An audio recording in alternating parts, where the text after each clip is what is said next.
Hey everyone, Danielle here. I'm doing an overview of Aqua, Rove. This is a game by Dustin Dobson and Milan Zivkovic.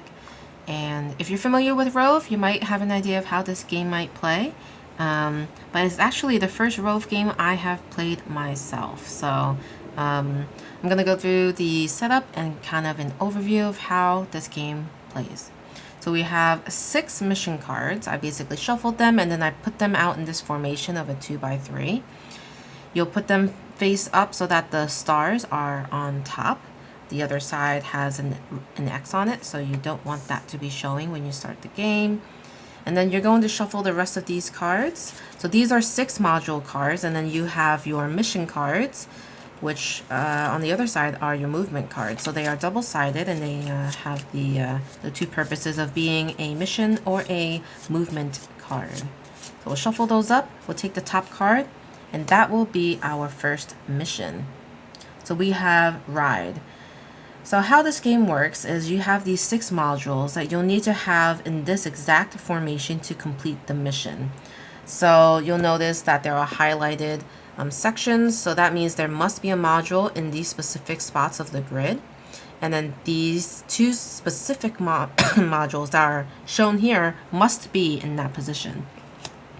So looking at this, we have one kind of in this position if we were to move things a little bit around. And we have this one down here. So we'll see how that goes. And then the rest of the cards are your deck. So you'll draw 5 cards for normal mode. So we'll do 1, 2, 3, 4, 5. Play on normal difficulty. And then we're going to flip it over to the movement side. So this movement side will have a couple of things for you to note. We have the movement value. So this will give you 4 movement points. And then down here, if these 2 modules are orthogonally or diagonally adjacent to each other, you will get an additional movement point for a total of 5 movement points with this card.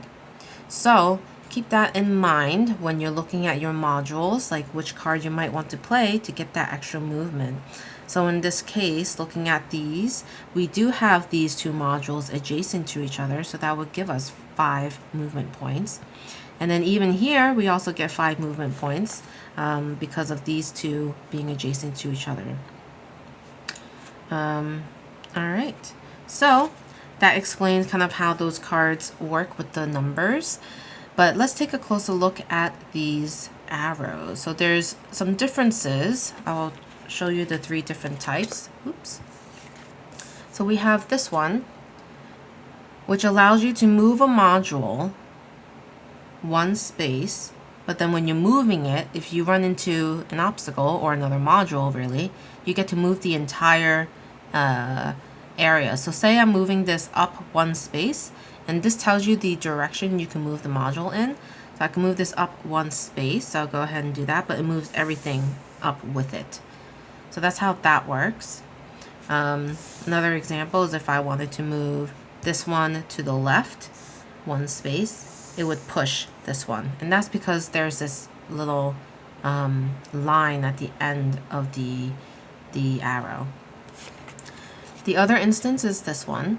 So this basically says you can move a module in any direction, any amount of spaces, and you can jump over other modules. So say I want to move this module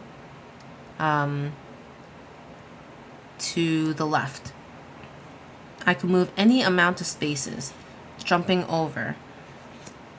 But I have to make sure wherever I stop is still adjacent, orthogonally or diagonally, to a module in this grid.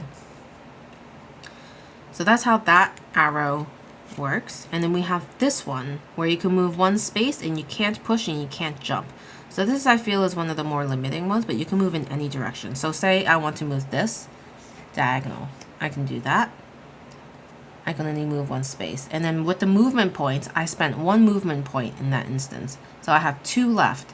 So I could do something similar like this and do that. And then 1 more movement point means I can do this. So it's pretty dynamic. This one, you have some flexibility because of the direction that you can choose to go in.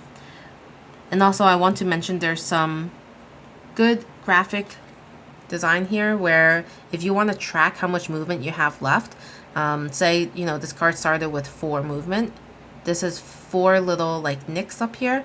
You could track that as your movement. So you have 4. After you spent 1 movement, you have 3. After that, you have 2. After that, you have 1. And once you play a card, you would have to spend all of that movement, or you'll basically forego the rest of the movement when you play another movement card or you complete a mission. So you'd want to pick a card that you can use, and optimize as much as you can so that you're not wasting your movement. And keep in mind, you're not refilling your entire hand. Say you spent and used 2 cards on this one mission, you only draw back up 1 into your hand, so you only have 4 to choose from.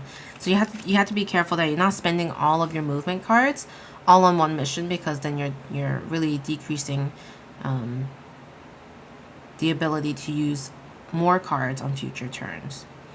Something to mention is these modules have abilities, one-time use abilities. So if you wanted to use this one, it says place an adjacent module in any valid position.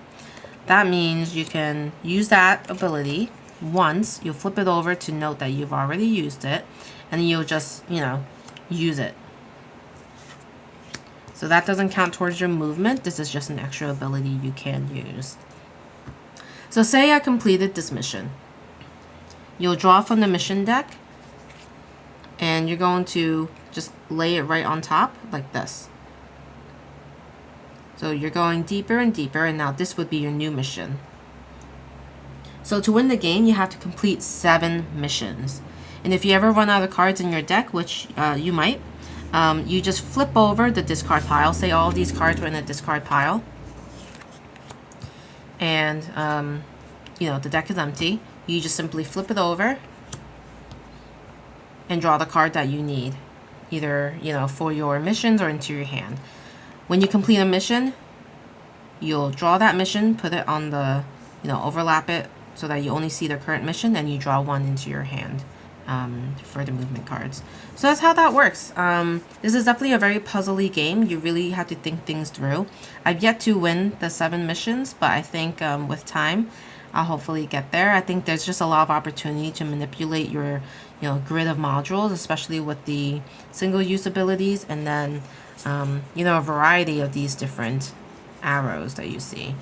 So very interesting game. Again, I haven't played Rove before, so this has been a very fun experience for me to explore the world of what Rove is and for button shy games.